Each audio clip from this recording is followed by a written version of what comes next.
یہ شرف بخشا۔ خداوند کریم آپ سب کی زیارتوں کو قبول فرمائے، آپ کے آنے کو قبول فرمائے، آپ کی مشکلات کو آسان فرمائے، آپ کی پریشانیوں کو دور فرمائے انشاءاللہ۔ یہ عشق ہے جو آپ کو کھینچ کر دربار امیر المومنین تک لایا ہے، اور میں نے سنا اور دیکھا بھی کہ کچھ مومنین پیدل چل کر نجف ہند آئے ہیں۔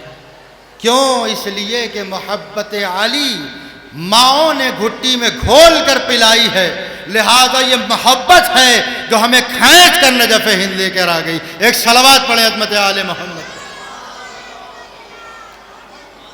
تو عزیزان گرامی، ہر انسان یہاں اس لیے آیا ہے کہ اپنے مولا کے عشق میں گرفتار ہے۔ کوئی اپنی پریشانیوں کو لے کے آیا ہے کہ یہی مشکل کشا ہے، کوئی اپنی حاجتیں لے کے آیا ہے کہ یہی حاجت روا ہے۔ ہر انسان اس لیے آیا ہے کہ غم حیات کا مارا ہے۔ ڈاکٹر پیام اعظمی صاحب کے 6 مصروں سے اپنی گفتگو کا آغاز کر رہا ہوں۔ وہ فرماتے ہیں کہ غم حیات کے مارے ہوئے کہاں جائیں، غم حیات کے مارے ہوئے کہاں جائیں، خود اپنی ذات کے مارے ہوئے کہاں جائیں، اندھیری رات کے مارے ہوئے کہاں جائیں، اندھیری رات کے مارے ہوئے کہاں جائیں، خود اپنی ذات کے مارے ہوئے کہاں جائیں، یہ حادثات کے مارے ہوئے کہاں جائیں، ہے بند منعم و غوث و ولی کا دروازہ، وہ حیات ڈھونڈ رہی ہے علی کا دروازہ۔ ایک صلوات پڑھیں مل جل کر پڑھ، ایک اور صلوات پڑھیں عظمت آل محمد پر۔ تو عزیزان گرامی، ہم سب علی کی محبت میں یہاں جمع ہوئے ہیں، اور کون علی کہ جس کا ذکر عبادت، ذکر علی عبادت، النظر الی وجہ علی بن ابی طالب عبادت۔ اگر دیکھ نہیں سکتے تو ذکر کر کے آپ عبادت کا ثواب لے سکتے ہیں۔ لہذا آپ حضرات کی خدمت میں ولایت علی کے حوالے سے مختصر سی گفتگو کروں گا۔ انشاءاللہ آپ سے امید یہ رکھتا ہوں کہ آپ ہمارا ساتھ دیں گے تاکہ آپ کو بھی لطف آئے اور ہمیں بھی پڑھنے میں اچھا لگے گا۔ اور صلوات پڑھیں عظمت آل محمد پر۔ میں نے جس آیت کریمہ کے ذریعے سے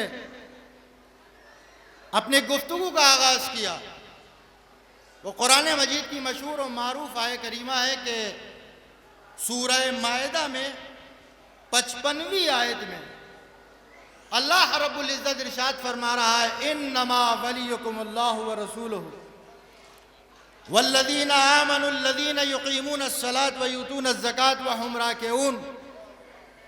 پروردگار عالم نے ارشاد فرمایا کہ صرف اور صرف تمہارے لیے اللہ ولی ہے، اس کا رسول ولی ہے، والذین آمنوا یقیمون الصلاۃ، اور وہ جو نمازوں کو قائم کرتے ہیں، ویؤتون الزکاۃ، جو زکوٰۃ کو ادا کرتے ہیں۔ کس حالت میں؟ وہم راکعون، جب وہ رکوع کی حالت میں ہوں۔ تو عزیزان گرامی، تاریخ گواہ ہے، مسلمانوں کی کتابیں اٹھا کر دیکھ لیجئے، جھوٹا واقعہ تو کسی کا مل سکتا ہے جس پر آیت نہ آئی ہو، لیکن اگر کہیں سچا واقعہ لکھا ہوگا تو علی ابن ابی طالب کا نام ہوگا۔ ایک صلوات پڑھیں عظمت عالم۔ اچھا، میں اپنے حوالوں سے بات نہیں کروں گا، میں جو بھی بات کروں گا مسلمانوں کے برادران اہل سنت کی معتبر کتابوں کے ذریعے سے آپ کی خدمت میں پیش کروں گا۔ بھائی، طبری تاریخ میں بہت بڑا نام ہے، اور وہ طبری کیا فرماتے ہیں اس شان نزول میں آیت کے؟ آپ کہتے ہیں کہ ایک مرتبہ جناب ابن عباس کہہ رہے ہیں کہ میں ایک مرتبہ چاہے زمزم کے پاس بیٹھا ہوا تھا۔ بھائی غور سے سنیے گا، میں زمزم کے کنویں اور چشمے کے پاس بیٹھا ہوا تھا، اور میں رسول اعظم صلی اللہ علیہ وآلہ وسلم کی احادیث بیان کر رہا تھا۔ بھئی ایسی صلوات بھیجیں گے تو مجلس ہو چکی ہے، ایک صلوات بآواز بلند بھیجیے۔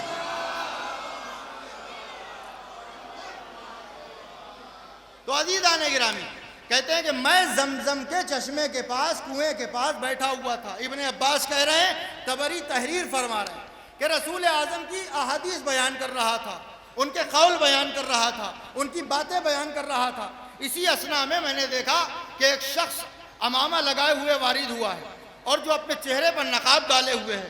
ایک مرتبہ آیا, آنے کے بعد اسی مجمع میں مل گیا, اور ایک مرتبہ میں حدیث سناتا ہوں رسول اللہ کی, قال رسول اللہ کہہ کے, ایک مرتبہ اسی حدیث کے ذیل میں وہ کوئی حدیث سناتا ہے قال رسول اللہ کہہ کے. میں نے اسے قسم دے کر کہا بھائی یہ بتاؤ کہ تم ہو کون. ایک مرتبہ اس نے اپنے چہرے سے نقاب کو ہٹایا, اور ہٹانے کے بعد اس نے کہا کہ جو مجھے نہیں جانتے وہ مجھے پہچان لے کہ میں ابو ذر غفاری ہوں. ایک صلوات پڑھیں عظمت آل محمد پر. پہچان لے کہ میں ابو ذر غفاری ہوں. اور سنو, میں نے رسول اللہ صلی اللہ علیہ وآلہ وسلم سے سنا ہے کہ آپ ارشاد فرما رہے ہیں کہ علی نیک لوگوں کے قائد ہیں, علی خیر البریہ ہیں, علی متقیون کے امام ہیں, علی وہ ہیں کہ جن کی مدد کی گئی تو خدا بھی تمہاری مدد کرے گا, اور جس نے علی کی مدد سے ہاتھ روک لیا خدا بھی اس کی مدد سے ہاتھ روک لے گا. بس یہ کہتے ہیں کہ میں کہہ ہی رہا تھا کہ ایک مرتبہ بات آگے بڑھتی گئی. جناب ابو ذر غفاری اور کچھ سنانے لگے, کہنے لگے سنو, میں ایک مرتبہ پیغمبر کی مسجد میں بیٹھا ہوا تھا, میں پیغمبر کے ساتھ تھا, نماز کا وقت ہوا, میں پیغمبر کے ساتھ نماز پڑھنے لگا. نماز پڑھنے کے دوران ایک سائل مسجد میں داخل ہوا, اور داخل ہونے کے بعد اس سائل نے لوگوں سے سوال کرنا شروع کیا, اور لوگوں نے کوئی توجہ نہ دی. ایک مرتبہ سائل جب مایوس ہو گیا تو اس نے اپنے چہرے کو اٹھا کر, گردن کو بلند کر کر, سر کو بلند کر کر اللہ کی بارگاہ میں دست دعا کو بلند کیا, پروردگار میں تیرے گھر میں, تیرے رسول کی مسجد میں تجھ سے سوال کر رہا ہوں, لوگوں سے کچھ مانگ رہا ہوں, لیکن مجھے کوئی دینے والا نہیں ہے. بس کہتے ہیں ایک مرتبہ جیسے ہی خدا سے اس نے گفتگو کی, ویسے ہی ایک مرتبہ امیر المومنین نے اپنے داہنا ہاتھ بڑھایا, داہنے ہاتھ کی چھنگلی بڑھائی, وہ سائل بڑھا, اس نے انگوٹھی اتاری, لے کے چلا گیا. بھئی ایک منٹ رکیے گا, بھئی لوگ کہتے ہیں کہ یہ آپ کیا بیان کر رہے ہیں. کبھی کہتے ہیں کہ علی اگر نماز پڑھیں تو تیر نکال لیا جائے اور انہیں پتہ نہ چلے. یہ کیسی نماز تھی کہ سائل نے سوال کیا اور مولا نے انگوٹھی دے دی. بھائی جب تک لوگوں سے سوال تھا علی نے توجہ نہ کی, جب اس نے خدا سے مانگا تب اسے عطا کیا. ایک صلوات پڑھیں عظمت آل محمد.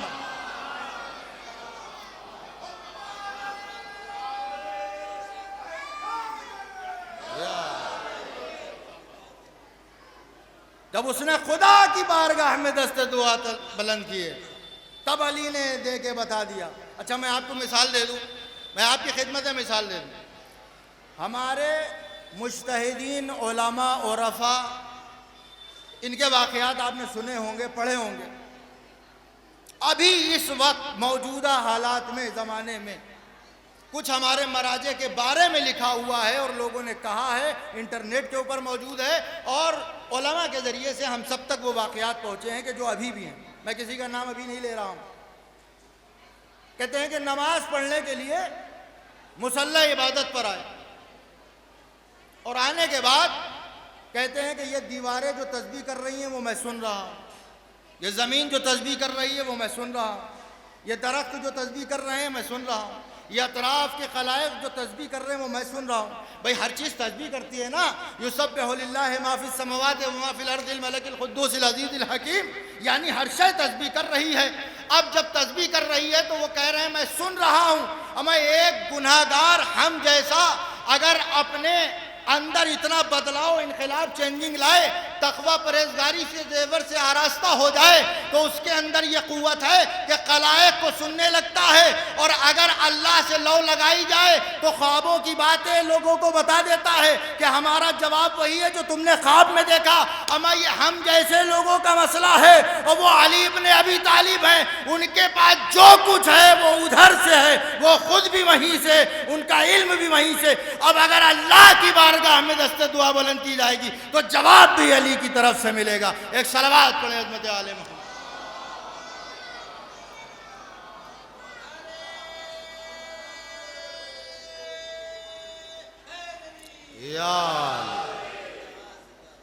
جواب بھی ادھر ہی سے ملے گا. لہذا جب خدا سے, اب ہم سے نہ کہنا کہ ان کے دروازہ کھٹکھٹانے کیوں چلے جاتے ہو. ہم نے کب کہا کہ ہم خدا کہتے ہیں, لیکن اللہ نے ہی اپنا دروازہ بنایا. انت باب اللہ الذی, یہ اللہ کا دروازہ ہے. بھئی آپ بتائیے اگر کسی گھر میں داخل ہونا ہے تو آپ کدھر سے جائیں گے؟ کھڑکی سے؟ کہا چور کہلائیں گے۔ چھت سے پھاند کے؟ کہا چور کہلائیں گے۔ کافر؟ کہا تقاضا یہ ہے ادب کا کہ جایا جائے تو دروازے سے۔ بس یہی فرق ہے ہم میں اور دوسرے مسلمانوں میں کہ دوسرے اچھل پھاند کر جاتے ہیں اور ہم دروازے سے جاتے ہیں۔ ایک صلوات پڑھیں عظمت آل محمد۔ ہم دروازے سے جاتے ہیں، لہذا یہ دروازہ ہے اور بغیر ان کے وہاں تک پہنچا نہیں جا سکتا۔ یہ رابطہ ہے اللہ اور ہمارے درمیان، انسان کی حیثیت نہیں کہ خداوند کریم کی بارگاہ میں۔ بھائی دیکھیں، سامنے سے میں مثالیں دیتا ہوں، ایک دم سامنے کی باتیں ہیں۔ آپ کا کوئی کام پڑا اور کسی اثردار انسان کے پاس آپ کا جانا ہوا، اس نے آپ کو ایک ادنا سا عام آدمی سمجھتے ہوئے اس نے کہا ایسا ہے کہ وہ میرے سیکریٹری سے بات کر لو۔ سیکریٹری صاحب کے پاس پہنچے، اس نے کہا کہ وہ ہمارے نیچے جو ہیں ان سے بات کر لیجئے۔ بات کس سے ہونا ہے؟ معاملہ حل کہاں ہونا ہے؟ سننا کسے ہے؟ جواب کسے دینا ہے؟ کہا وہ سب ٹھیک ہے، لیکن آپ اس لائق نہیں ہے کہ ہمارے سامنے کرسی پہ بیٹھ کے بات کیجئے۔ اما کہاں خداوند کریم اور کہاں ہم جیسے گناہگار انسان؟ اللہ نے کہا رابطہ بیچ میں یہ ہے، ان کو رحیم و کریم بنا کر تم پر مسلط کیا ہے، ان کی ولایت تم پر ہم نے واجب کی ہے، لہذا جیسا جیسا یہ کہتے رہیں ویسا ویسا کرتے رہنا، اور جو بھی ہم سے کہنا ہو وہ ان کے ذریعے سے کہنا، ڈائریکٹ نہ کہنا۔ ایسا ہی ہے کہ جیسے یہ ناراض ہو رہا ہے، اگر ہم آل محمد کو رابطہ نہ بنائیں تو وہ ناراض ہو جاتا ہے۔ ایک صلوات پڑھیں عظمت آل محمد۔ اور خدا بھی ڈائریکٹ اپنے بندوں سے نہیں، قل ان سے کہہ دیجئے آپ اس لائق نہیں ہے میں ڈائریکٹ وہ آپ سے کہوں۔ خدا بند کریم تک پہنچنا ہے تو ان کے ذریعے سے، اور خدا سے جو کچھ ملنا ہے وہ ان کے ذریعے سے۔ نماز کس کے ذریعے سے؟ روزہ کس کے ذریعے سے؟ زکوٰۃ کس کے ذریعے سے پتہ ہوئی؟ دین کس کے ذریعے سے؟ شریعت کس کے ذریعے سے؟ قرآن مجید کس کے ذریعے سے ملا؟ یہ نہ ہوتے تو یہ سب نہ ہوتا، لہذا رابطہ ہونا چاہیے۔ یہ رابطہ ہے، یہ اگر نہ ہو تو خدا تک نہیں پہنچا جا سکتا۔ لہذا میں آپ کی خدمت میں عرض کر رہا تھا، جناب ابو ذر غفاری نے کہا یہ میں نے پیغمبر سے سنا، اور اس کے بعد پھر جناب ابو ذر غفاری نے کہا سنو کہ پیغمبر نے یہ فرما دیا کہ یہ علی نیک لوگوں کے قائد ہیں، یہ علی خیر البریہ ہیں، یہ علی جو ان کی مدد کرے خدا اس کی مدد کرے، یہ علی اگر ان کی مدد نہ کی جائے تو خدا تمہاری مدد سے ہاتھ کھینچ لے۔ تو بھیا پوری زندگی ہی مدد کی ضرورت پڑتی ہے، لہذا رابطہ بگاڑنے کی ضرورت نہیں ہے، بنانے کی ضرورت ہے۔ اگر ان سے بنا رہے گا تو ادھر سے کرم ہوتا رہے گا۔ ایک صلوات پڑھے بآواز بلند۔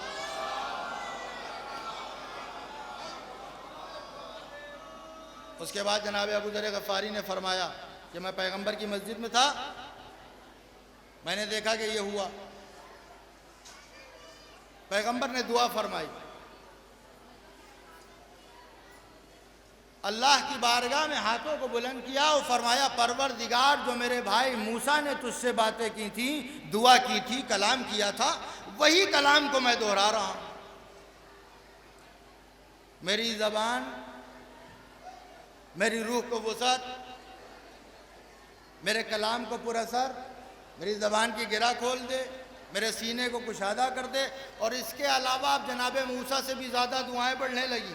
وہاں تو یہی تھا خالی وزیر اور رفیق کار بنا دے، یہاں پیغمبر نے نہ جانے کتنی دعائیں کر دیں۔ یہ کون لکھ رہا ہے؟ طبری لکھ رہے ہیں، ابن عباس بیان کر رہے ہیں، طبری تحریر فرما رہے ہیں، اور اس کے بعد کہتے ہیں کہ ابھی یہ ہوا ہی تھا کہ جناب ابو ذر غفاری نے کہا کہ قسم خدا کی میں نے دیکھا اسی اثنا میں جبریل نازل ہوئے، ابھی پیغمبر کی دعا ختم نہ ہوئی تھی، ابھی پیغمبر کی دعا ختم نہ ہوئی تھی، پھر غور کریے گا، ابھی پیغمبر کی دعا ختم نہ ہوئی تھی، کہ پروردگار عالم نے اس سے پہلے جبریل کو بھیج کے یہ آیت بھیج دی۔ اب آپ کو دوسرا منظر یاد آیا، ایک دعا پیغمبر کی وہ ہے جو چادر تطہیر کے نیچے کر رہے ہیں، اللہم ہؤلاء اہل بیتی وقاصتی وحامتی لحمہم لحمی ودمہم دمی ویعلمنی ما یعلمہم ویحزننی ما یحزنہم انا حرب لمن حاربہم وسلم لمن سالمہم وعدو لمن عاداہم ومحب لمن احبہم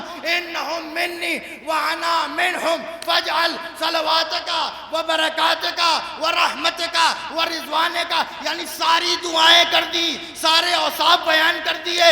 ابھی پیغمبر کی دعا ختم نہ ہوئی تھی، کہتے ہیں کہ جبریل نازل ہوئے اور انما یرید اللہ کی آیت سنا دی۔ ایک صلوات پڑھیں عظمت آل محمد۔ یہ کون لکھ رہا ہے؟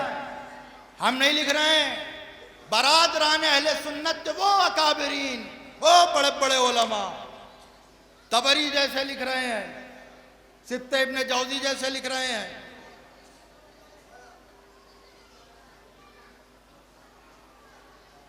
یہ علماء تحریر فرما رہے ہیں، لیکن بھائی کہنے کا جی چاہتا ہے، یہاں ولی کے معنی سمجھ میں نہیں آتے، غدیر میں مولا کے معنی سمجھ میں نہیں آتے۔ صلوات پڑھیں آوازیں بلند۔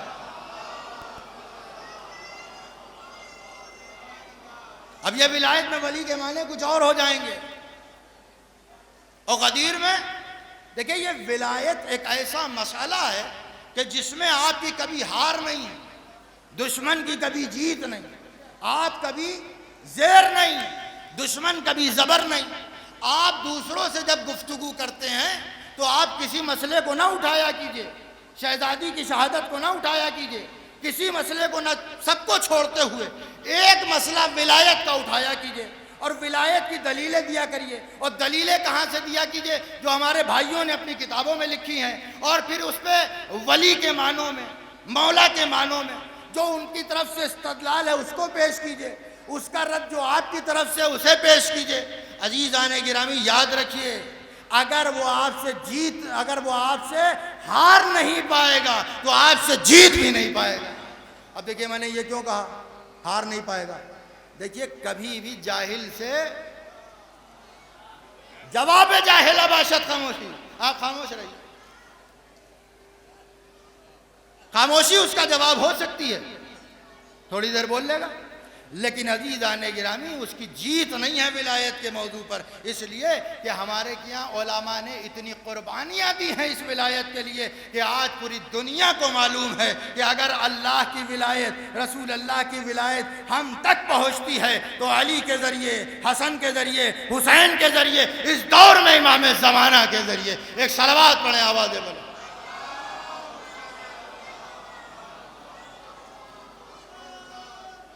بڑے مضبوط قلعے کا نام ہے ولایت، آپ ہار نہیں سکتے کسی زمانے میں۔ اب سن لیجئے واقعہ آپ حضرات کی خدمت میں، بڑا لطف آئے گا انشاءاللہ۔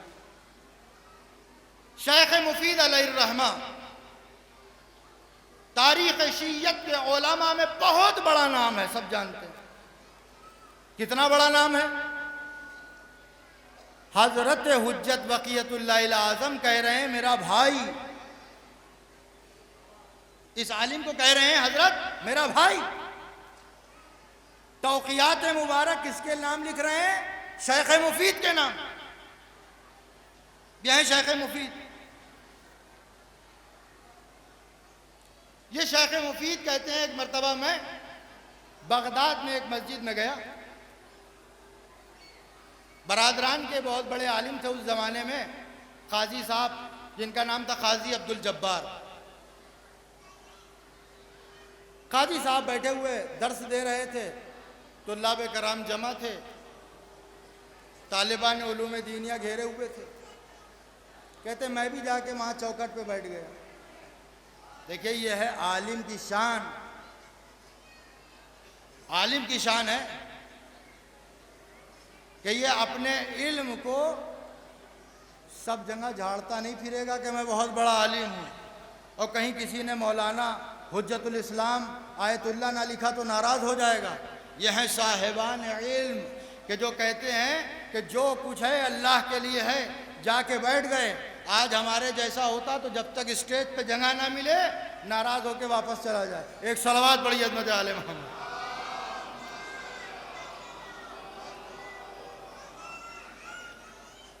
بھئی سمجھ میں بھی آتا ہے نا, جس درخت میں ثمر بھرے ہوئے ہیں, پھل بھرے ہوئے ہیں, جھکا رہے گا, جس میں کچھ نہیں ہے وہ اکڑا کھڑا.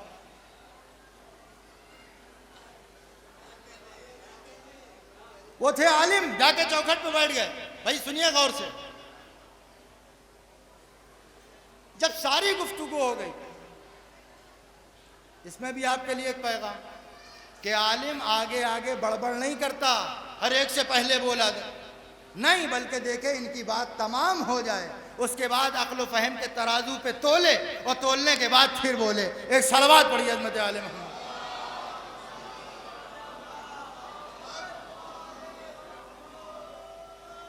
جب سب گفتگو تمام درس ہو گیا تو کہنے لگے کیا اجازت ہے کہ میں بھی ایک سوال پوچھوں؟ کیا اجازت ہے, پوچھیے.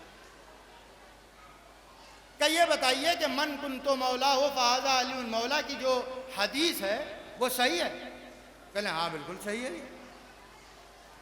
قاضی عبدالجبار صاحب کہنے لگے بالکل صحیح ہے. دیکھیے ولایت پہ گفتگو ہو رہی ہے اور پوری مجلس انشاءاللہ اسی پر. قاضی صاحب کہنے لگے بالکل صحیح ہے. کہنے لگے جب صحیح ہے تو پھر یہ بتائیے کہ پھر آپ میں اور ہم میں اختلاف کیوں؟ آپ میں اور ہم میں اختلاف کیوں؟ کہا وہ مسئلہ یہ ہے کہ جو غدیر ہے وہ روایت ہے, لوگوں کے ذریعے سے اب تک پہنچ گیا, نہ معلوم ہوا تھا کہ نہیں ہوا تھا. اور جو خلیفہ اول کی خلافت ہے وہ درایت ہے, باقاعدہ لوگوں میں ہوئی تھی, بیٹھے تھے لوگ, چشم دید تھے, سندیں موجود ہیں. عزیزان گرامی یہی تو المیہ ہے, جہاں 1.25 لاکھ تھے وہاں کچھ نہیں, جہاں 4-5 بیٹھے تھے وہاں کے لیے درایت ہو گئی. ایک صلوات پڑھیں عظمت آل محمد.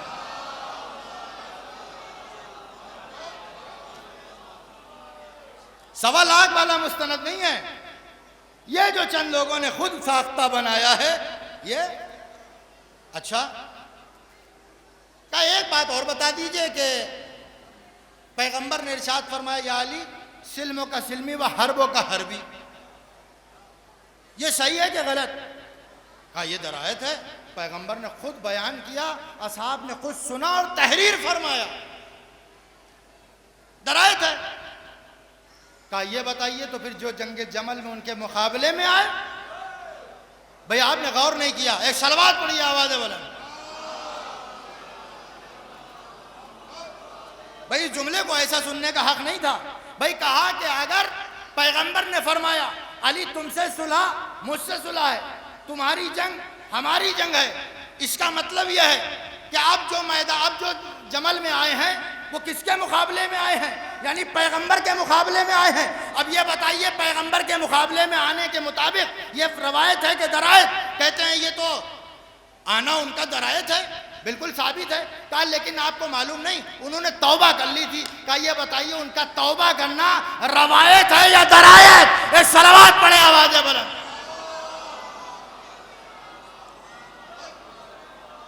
اب تو دانتوں تلے انگلی چبا بیٹھے. ایک مرتبہ قاضی صاحب اپنی مسند کو چھوڑ کر اٹھے, اٹھنے کے بعد حضرت شیخ مفید علیہ الرحمہ کے پیشانی کو بوسہ دیا, بوسہ دینے کے بعد ہاتھوں کو بوسہ دیا اور ان کو اپنی مسند پہ بیٹھایا, اور بیٹھانے کے بعد ایک جملہ کہا انت المفید حقا, تمہیں حق ہے کہ مفید کہا جائے, اما جو غیروں سے حق نکل آئے اس سے بڑی اور کیا بات ہوگی.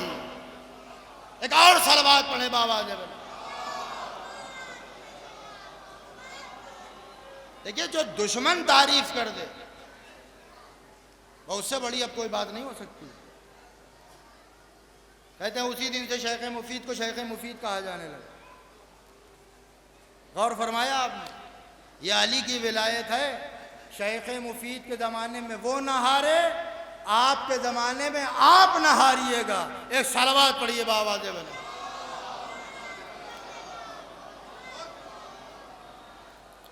مسلم ہے بھئی یہ تو آیا ولایت جو پڑھی ہم نے. اچھا پیغمبر نے کہا کہ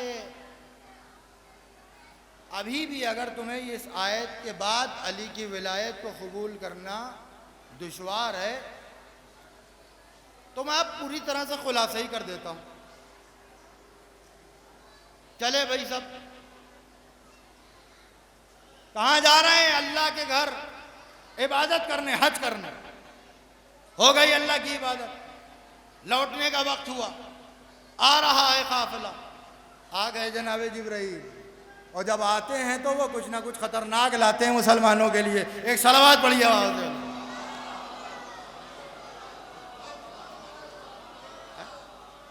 ہم آپ یہ دیکھیے لائے سب وہ، دشمنی ہم سے ہو گئی. سب وہ لے کے آ رہے ہیں اور دشمنی ہم سے کی جا رہی ہے. بہرحال کہتے ہیں کہ صحرائے عرب میں قافلہ لوٹ رہا تھا، جبریل آ رہے تھے، مشیت الہی کچھ کہہ رہی تھی. ایک مرتبہ حکم خدا ہوا، جبریل نے پیغام سنا دیا، اللہ کے نبی نے قافلے کو روک لیا.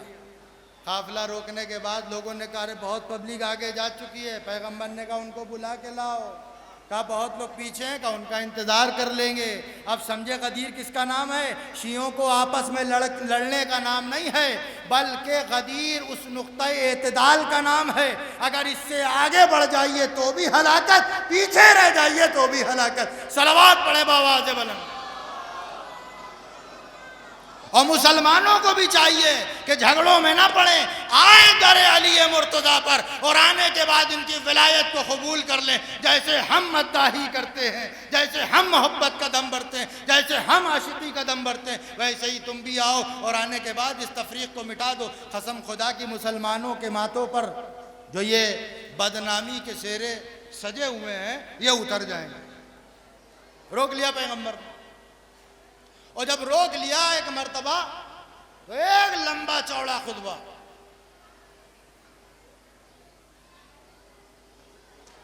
خطبہ ہو رہا، پیغمبر نے حمد الہی، حلال و حرام، پورا دین خطبے میں بتا دیا.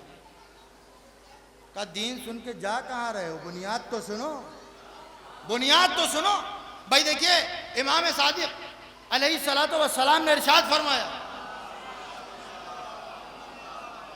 کہ اسلام کی 5 بنیادیں ہیں: نماز، روزہ، حج، زکوٰۃ، ولایت. امام رکے نہیں، امام نے کہا ان میں سب سے وزنی ستون جو ہے، سب سے مستحکم بنیاد جو ہے وہ ہے ولایت. اے مولا یہ کیوں فرما رہے ہیں؟ کہا پتہ نہیں تمہیں؟ کہا اس لیے کہ اگر ولایت نہ ہو تو نماز رد، ولایت نہ ہو تو روزے رد، ولایت نہ ہو تو حج رد، ولایت نہ ہو تو زکوٰۃ رد. کہا کیسے پتا؟ کہا تم نے پیغمبر کی حدیث نہ سنی کہ اگر کوئی شخص حج کے لیے جائے، حالت احرام میں ہو، صفا و مروہ کی سعی کر رہا ہو، کوئی احد کے برابر سونا رائے خدا میں زکوٰۃ کر رہا ہو، اور اس سعی کے حالت میں، حالت مظلومی میں بے گناہ قتل کیا جائے، بے گناہ قتل کیا جائے، تو قسم خدا کی اگر علی کی محبت نہیں تو اسے جہنم میں اوندے منہ جھونک دیا جائے گا.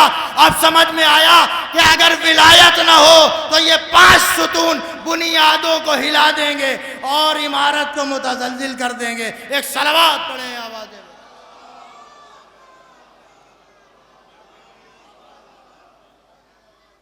سب سے وزنی شے کا یا اللہم صلی اللہ.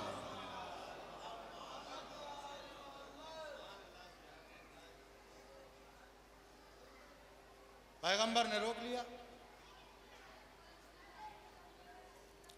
روکنے کے بعد خطبہ ہو گیا. خطبے میں پیغمبر نے مولا علی کی ولایت سے پہلے ایک اقرار لیا. بھائی غور سے سنیے گا. پیغمبر اعظم نے فرمایا الست اولى بالمؤمنین انفسهم، یا ایک اس طرح سے بھی آیا الست اولى بكم انفسكم، یعنی تمام لوگوں سے ایک بار میں کہہ دیا. اور کہیں لکھا ہے کہ قید مومنین کی لفظ آیا ہے مومنین کا. تو ایک بات اور سمجھ میں آ گئی کہ ولایت مومن ہوئی کہ مل سکتی ہے. اگر مومنیت نہیں ہے تو ولایت بھی نہیں ملے گی. ایک صلوات پڑھیے حضرت آل محمد.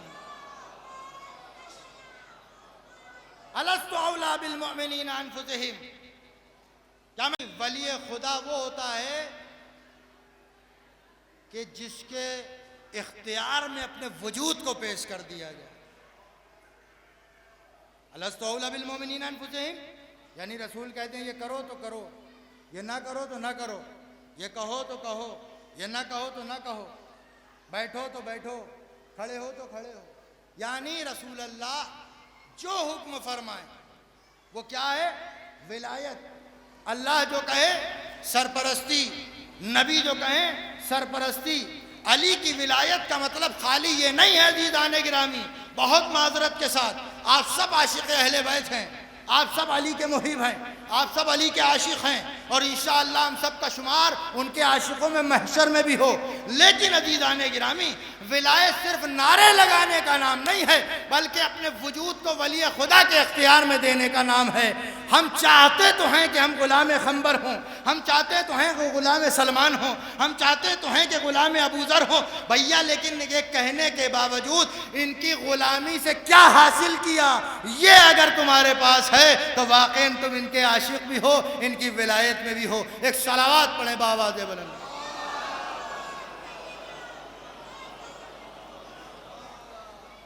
ولایت کا مطلب یہ ہے کہ ہم اپنے اختیار میں دے دیں اپنے وجود کو. حضرت امام جعفر صادق علیہ السلام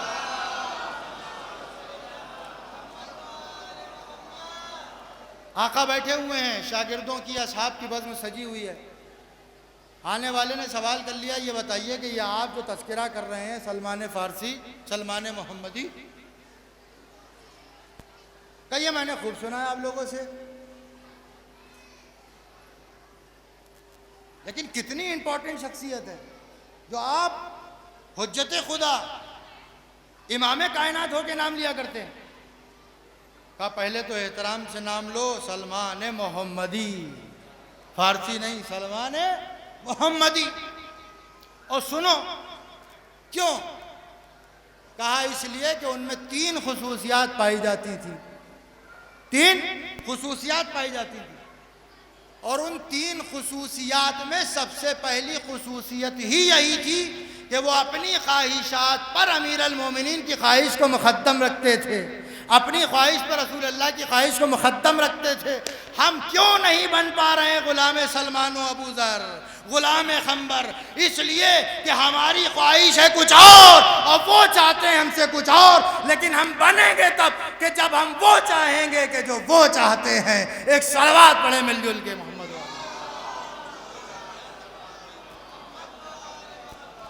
ہم تب بنیں گے کہ جب وہ چاہیں گے کہ جو وہ چاہتے ہیں. وہ کیا چاہتے ہیں؟ وہ چاہتے ہیں کہ تمہارا وجود ہمارے اختیار میں رہے, تم وہ نہ کرو کہ جو ہم نہیں چاہتے ہیں. کونوا لنا زینا ولا تکونوا علینا شیئا, وہ نہ کرنا جو ہمارے لیے سبب ذلت ہو, وہ کرنا جو ہمارے لیے سبب عزت ہو. ہم یہ کیوں نہیں ڈاکٹر ہوں گے اتنے اچھے, ہیں بھی تو شیعہ. یہ کیوں نہیں ہوں گے اتنے اچھے انجینئر, ہیں بھی تو محب آل محمد. یہ کیوں نہیں ہوں گے اتنے اچھے عالم دین, یہ کیوں نہیں ہوں گے اتنے اچھے سائنٹسٹ. اس لیے کہ یہ جڑے کس در سے ہیں جہاں سب کو آ کے خیرات ملتی ہے. ایک صلوات پڑھیے آواز بلند.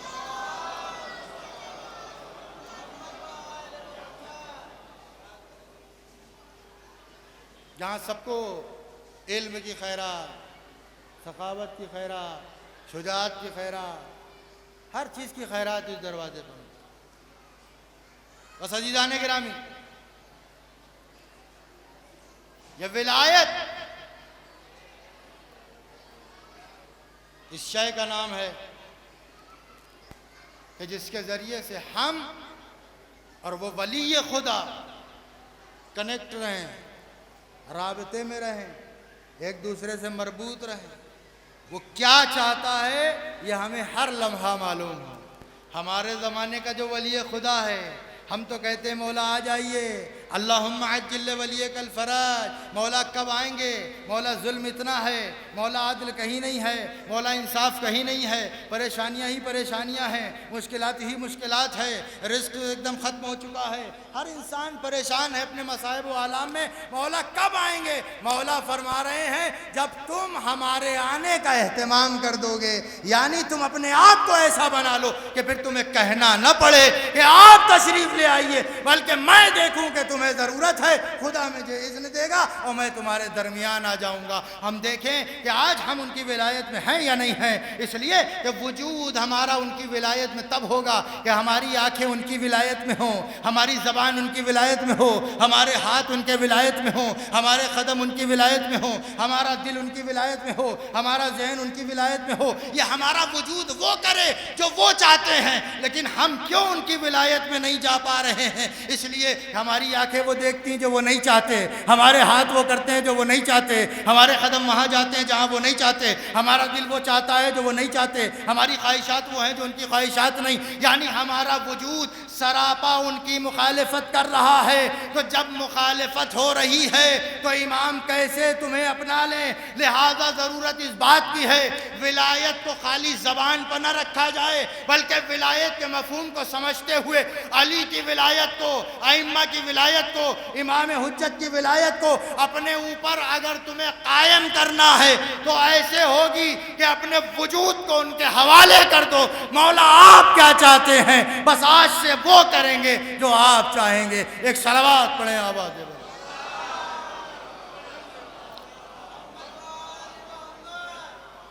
بس عزیزان نے اس سے زیادہ زحمت نہیں دوں گا، مصائب کی منزلوں میں چل رہا ہوں، اور اسی سلسلے سے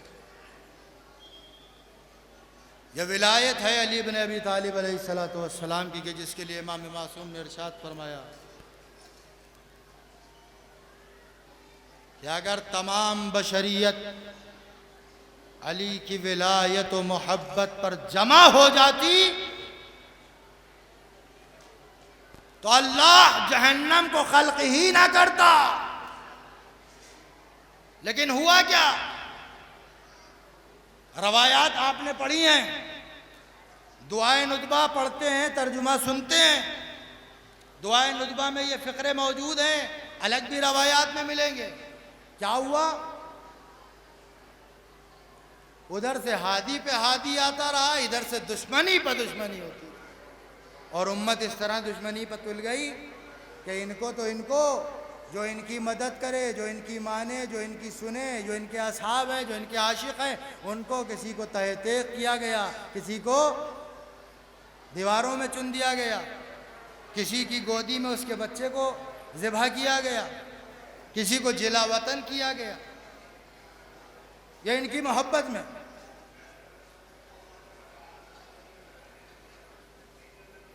اور پھر کیا ہوا؟ پھر علی کی دشمنی پر اس طرح سے کھڑے ہو گئے کہ ان کی اولاد کو بھی مقام عزت سے گرانے پہ تل گئے۔ کیا کیا؟ آپ بہتر جانتے ہیں۔ یہ بغض علی سلسلہ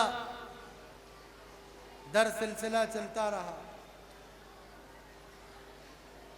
علی کے بغض کا سلسلہ امام حسن تک پہنچا، اب کربلا میں آ گئے۔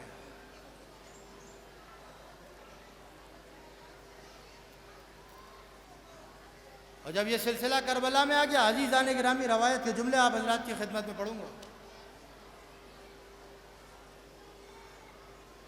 یہ سلسلہ جب کربلا میں پہنچا تو عالم بغض کا یہ تھا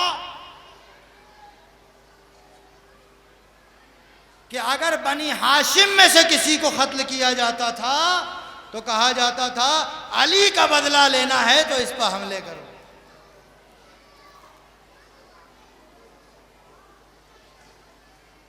روایات کے جملے ہیں، علی یہاں کہاں ہے؟ کہ ان کو تکلیف پہنچاؤ گے تو گویا علی کو تکلیف پہنچائی۔ علی کو آقا قمر بن ہاشم گھوڑے سے زمین پر تشریف لے آئے۔ یہی تو کہا گیا تھا نا، آواز بلند ہوئی، آؤ جس کو علی سے بدلہ لینا ہے، بس عباس کے جسد، عباس کے لاشے پر گھوڑے دوڑ لیں۔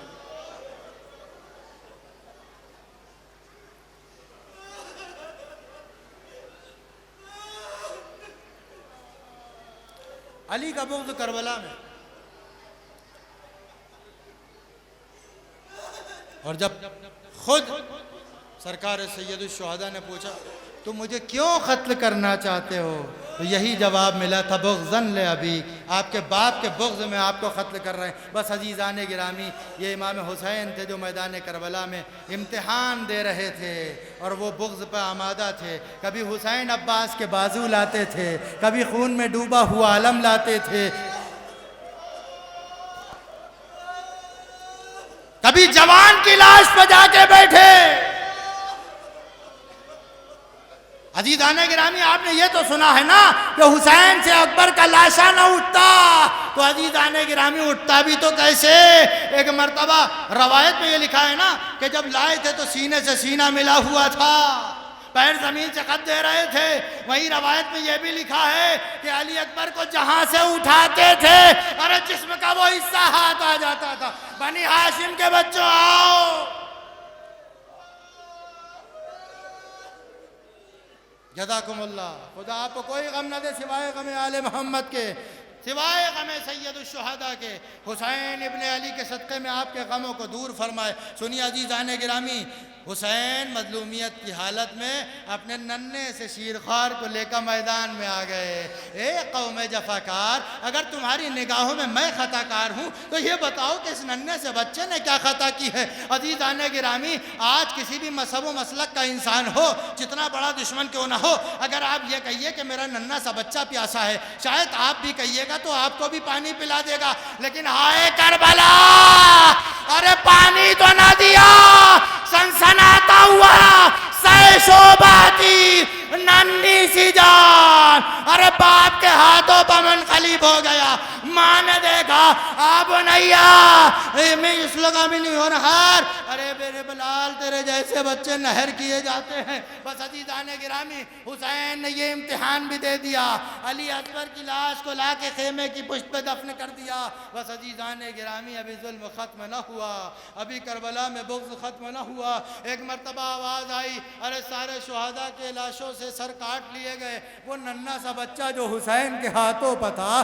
ارے اس کا سر نظر نہیں آتا۔ ایک مرتبہ نیزہ بردار، ارے زمین پر نیزہ مارتے ہوئے آتے ہیں، ایک مرتبہ پشت خیمہ پہنچے، ارے اب جو نیزہ مارا، ارے شیرخوار کا ننھا سا بدن اسی نیزے کے ساتھ۔ بس جزاکم اللہ عزیزان گرامی، مجلس ختم کر رہا ہوں۔ ایک مرتبہ جب وہ جسد نکلا، ننھی سی گردن کو کاٹ دیا گیا۔ یہی وجہ ہے نا کہ امام زمانہ جب تشریف لائیں گے، حسین کی قبر پر جائیں گے اور اپنے ہاتھوں کو بڑھائیں گے تو ایک شیرخوار ہاتھوں پہ آئے گا اور مولا لوگوں سے پوچھیں گے، یہ بتاؤ کہ اس ننھے سے بچے کی خطا کیا تھی؟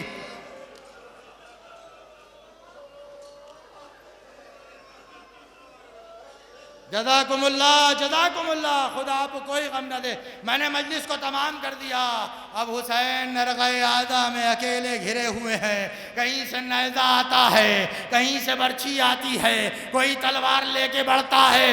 ارے ایک مرتبہ دیکھا، کہتا ہے راوی کہ ہم نے دیکھا کہ کوئی نیزہ لیے ہوئے تھا، کوئی خنجر لیے ہوئے تھا، کوئی برچھی لیے ہوئے تھا، کوئی بھالا لیے ہوئے تھا، لیکن حسین کی مصیبت میں کچھ اضافہ بھی تھا۔ کہا جن کے پاس کوئی اسلحہ نہ تھا وہ حسین پر پتھروں سے بارش کر رہا تھا، اور اس کے بعد بھی ایک اضافہ تھا کہ جس کے پاس پتھر مہیا نہ تھے وہ کربلا کی ریگے گرم کو اٹھا کر حسین کے زخموں پر پھینک رہا تھا۔ مجلس تمام ہو رہی ہے لیکن دو جملے ضرور کہوں گا۔ حسین نرغہ اعداء میں گر گئے، ایک مرتبہ شمر خنجر لے کے بڑھا، ایک مرتبہ حسین نرغہ اعداء میں ایک روایت نقل کر دوں امام رضا کی اور آپ کی زحمتوں کو تمام کر رہا ہوں۔ میرے آقا نے اپنے جد کو یاد کر کے فرمایا، انہو ذبح کما یذبح الکاش، اے میرے بابا کو جانتے ہو کیسے قتل کیا گیا؟ ارے جیسے بھیڑ کو کاٹا جاتا ہے۔ ارے مولا یہ کیوں فرما دیا؟ میرے مولا یہ کیوں کہہ دیا؟